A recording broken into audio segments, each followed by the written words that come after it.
Salut, moi c'est Mabel et vous êtes sur la chaîne de décryptage de l'actualité politique.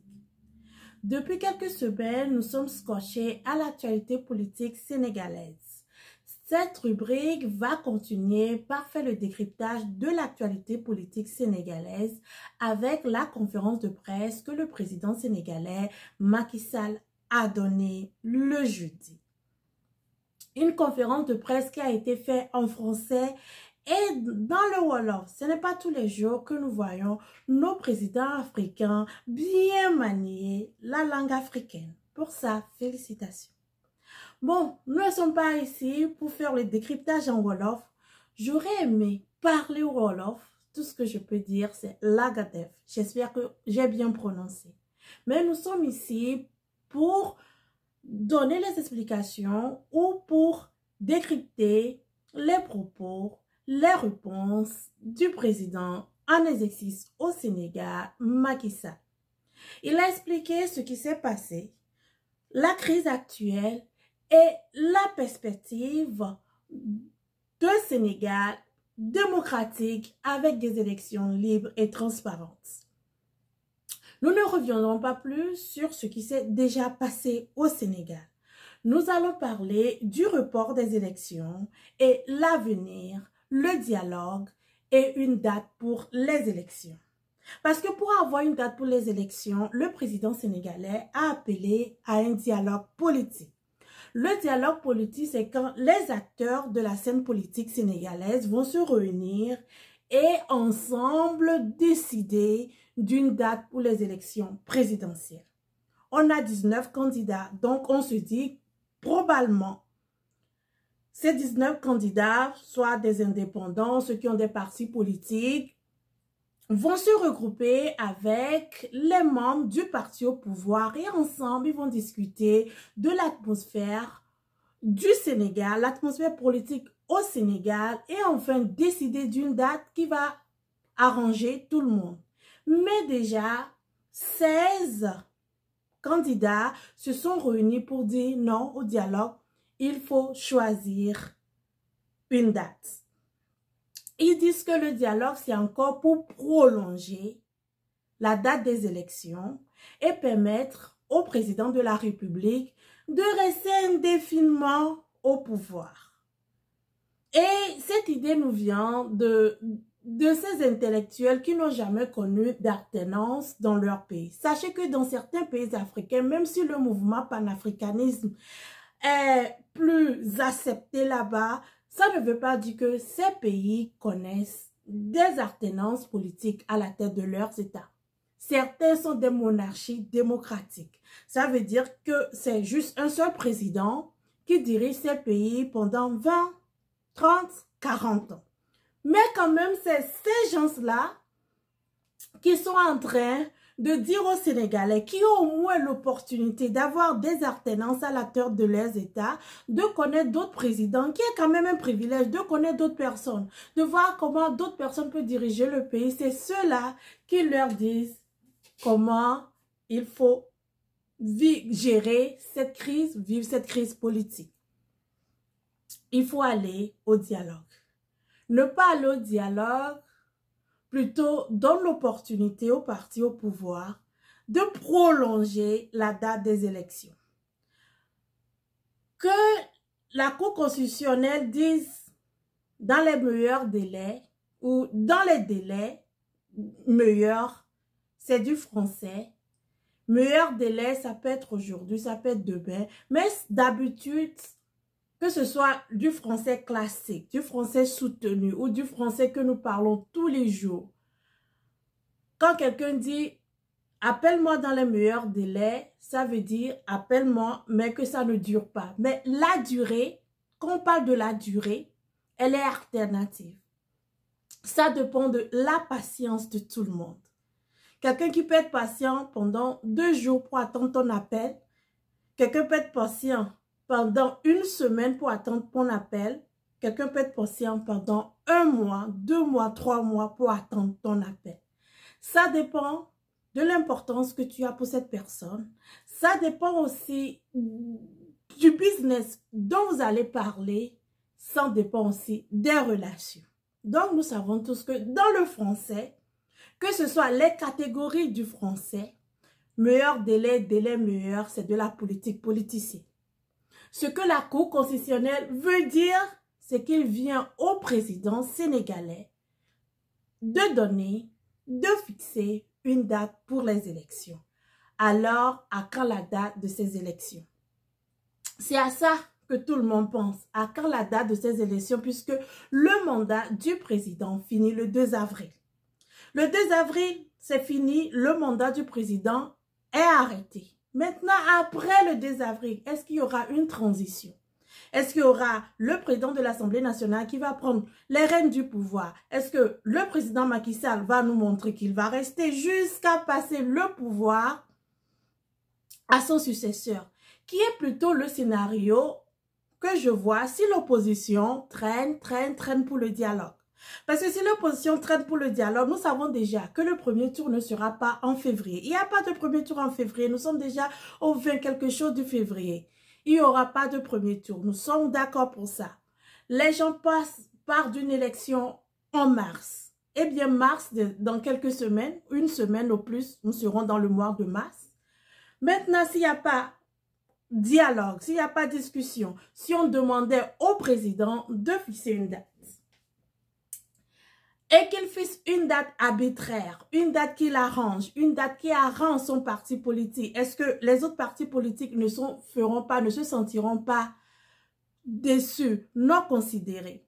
On a l'impression que l'opposition veut aller juste aux élections, que l'opposition ne se demande pas si les élections seront inclusives. L'opposition ne se demande pas si les élections seront libres et transparentes. L'opposition s'en fout des conditions dans lesquelles les élections vont se dérouler. Tout ce que l'opposition veut, c'est d'aller aux élections.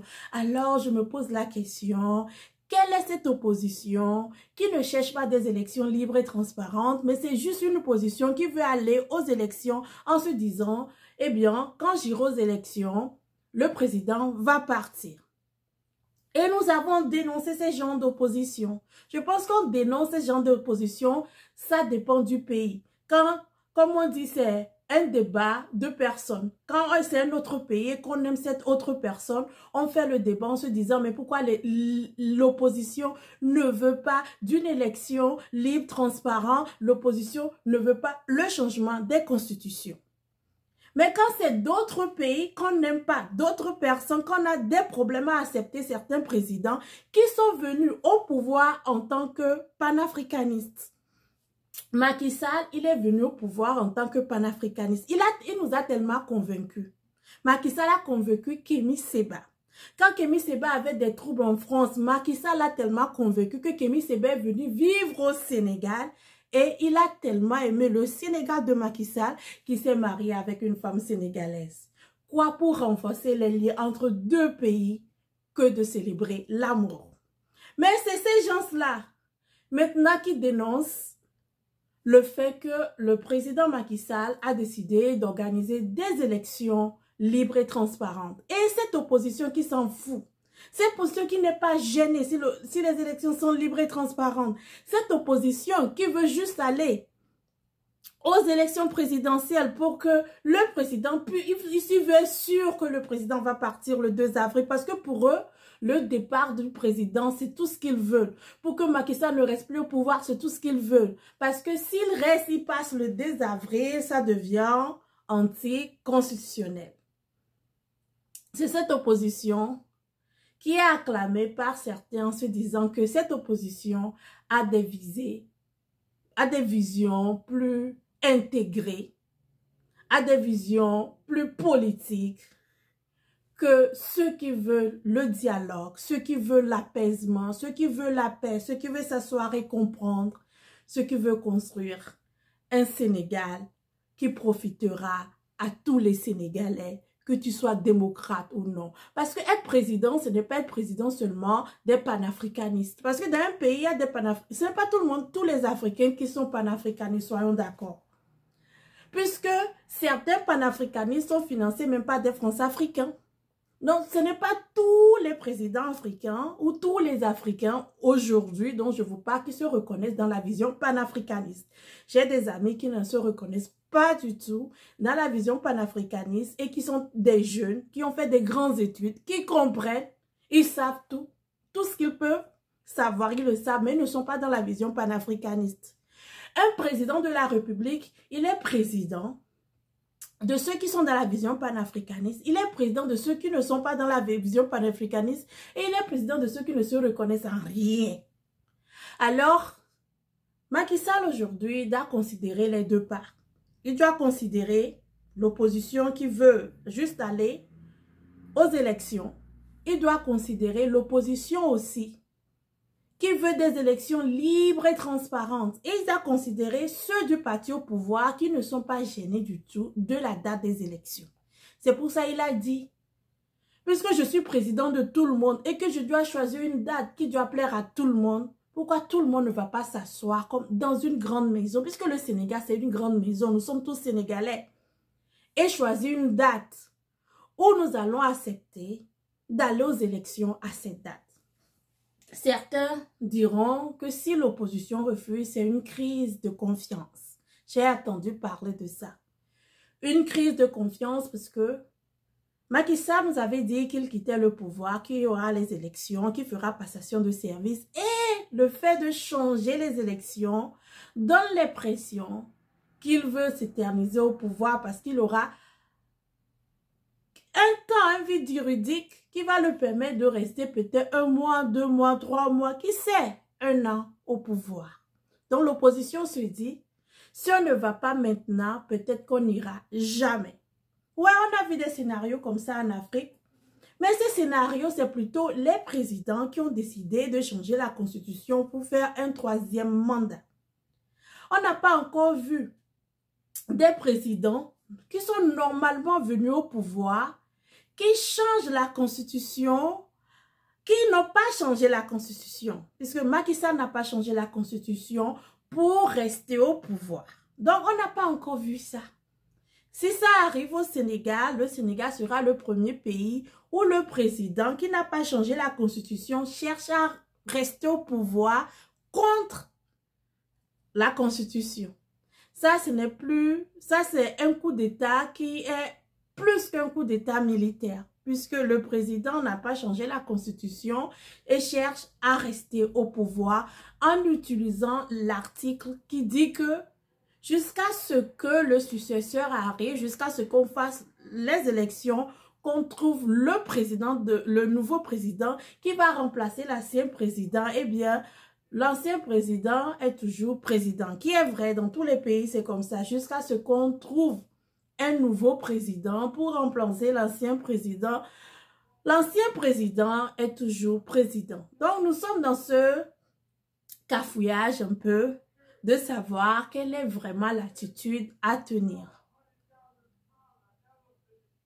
Mais on ne pourra pas prendre une décision sans que le dialogue soit fait, sans que on trouve une date pour les élections. Et pour trouver une date pour les élections, il faut que tous les Sénégalais qui sont sur la scène politique puissent s'asseoir et dire on a envie d'aller aux élections à cette date. Et maintenant, quand la date sera choisie, on saura qu'est-ce qui va se passer le 2 avril. Et c'est ce que Macky Sall semble nous dire. Macky Sall nous dit, un homme très intelligent, Macky Sall. Des politiciens véreux, comme on dit, des vrais politiciens. Il nous a déjà donné la réponse. Il nous a dit, mais si on ne connaît pas la date des élections, comment on saura ce qui va se passer le 2 avril? Si on ne va pas aux élections, comment on saura ce qui va se passer le 2 avril? Si on n'a pas de date, il est toujours président. Donc, c'est à l'opposition sénégalaise qui, dans leur frottement, dans leur du fait qu'ils ne s'attendaient pas, ont amené cette histoire. Ouais, puisque si Macky Sall a pu prendre cette décision, c'est en regardant la scène politique sénégalaise. Donc, c'est cette opposition qui a la balle dans son camp, qui peut mieux jouer les opportunités qui est données par le pouvoir pour pouvoir aller au pouvoir. Oui, puisque quand tu es dans l'opposition, pour aller au pouvoir, il faut aller vers le pouvoir. Tu ne peux pas aller au contraire du pouvoir. Donc, c'est à cette opposition qui aura l'opportunité de nous montrer que elle aussi, elle sait jouer au jeu politique.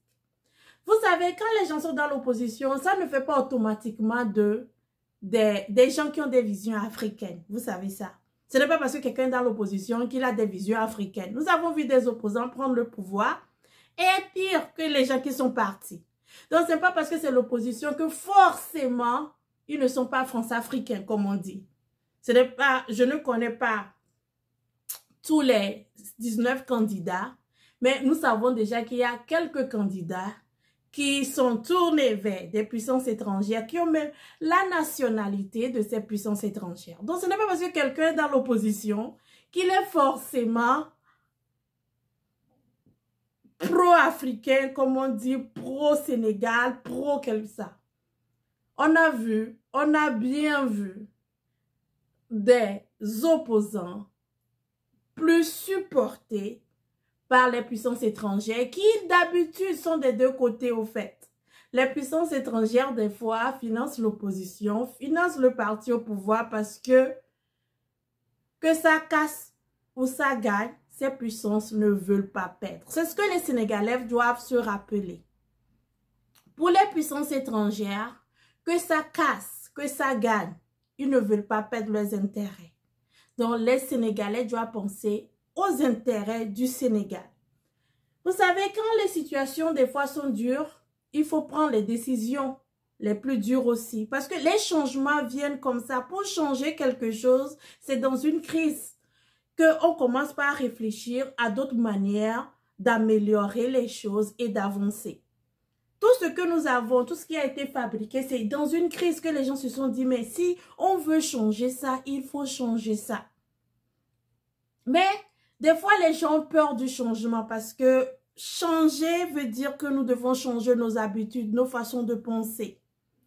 En Afrique, on n'a pas l'habitude qu'on nous parle d'élections libres et transparentes, inclusives. On n'a pas l'habitude de ça. Même les pays qui se disent démocratiques, on va seulement aux élections. Les gens meurent, on donne le résultat. Eh bien, ceux qui prennent le pouvoir, ils prennent le pouvoir. Et si ça ne marche pas, docteur paracétamol est là pour donner le paracétamol, le coup d'état militaire à ceux qui ne veulent pas pratiquer la politique politicienne à sa manière. Donc, c'est comme ça que nous sommes habitués en Afrique de l'Ouest. Ali Bongo briguait un troisième mandat. La Cour constitutionnelle n'a rien dit, les institutions n'ont rien dit. On a fait un coup d'état du palais. On a amené quelqu'un qui est plus france-africain qu'Ali Bongo. Donc, c'est comme ça que ça se passe un peu en Afrique de l'Ouest francophone. Nous sommes habitués à des morts d'hommes, à des coups d'état militaires. Nous ne sommes pas habitués à utiliser les outils juridiques. Alors que nous avons des bons juges, nous avons des gens qui sont allés dans les grandes écoles, que ce soit en Occident, même dans certaines grandes écoles d'Afrique, qui peuvent vraiment nous dire c'est ce qu'il faut faire, c'est ce qu'il ne faut pas faire, qui peuvent conduire nos institutions dans la lumière. Mais nous n'avons pas l'habitude. Nous n'avons pas l'habitude. Donc, personne n'ira interviewer ces juges, ces juristes. Tout le monde ira interviewer ceux qui ont l'habitude. Quand je dis ceux qui ont l'habitude, nous avons l'habitude des mêmes choses. Même dans certains pays où on condamne Macky Sall, les présidents sont au 4e mandat.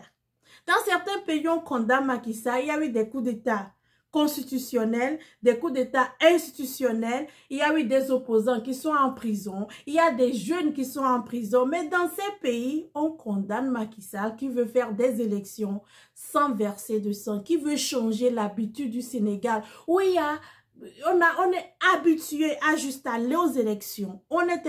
Il faut aller aux élections, c'est impératif, c'est le conditionnement. Et tout le monde l'a dénoncé. Tout le monde l'a dénoncé. Il y avait un moment, tous les Sénégalais dénonçaient ça en disant, nous avons l'habitude juste d'aller aux élections. Et chaque fois, il y a seulement mort d'hommes, il y a des emprisonnements. Pourquoi ne pas changer? Eh bien, le changement, ça se fait. Et quand le changement se fait, ça fait mal. Il faut prendre des décisions. Et cette décision, il n'y a que les Sénégalais qui peuvent les prendre.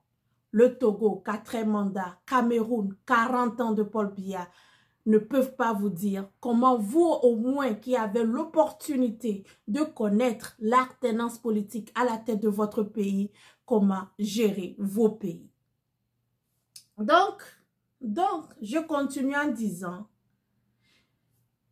possibilité d'un dialogue, pourquoi ne pas prendre la main tendue par le président Macky Sall, choisir une date et continuer la pression politique pour que cette date soit tenue.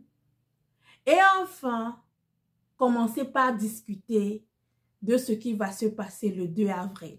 Le 2 avril arrive très vite. Le 2 avril, c'est dans quelques semaines. Et si rien n'est fait, eh bien, on ne va plus discuter des élections présidentielles, mais on va commencer par discuter de la transition. Et les transitions, elles peuvent être militaires. Et quand les militaires arrivent, vous avez vu dans la sous-région, ils ont leur propre agenda. On ne veut pas de ça pour le Sénégal. C'est une crise qui peut être réglée, une crise qui peut être gérée.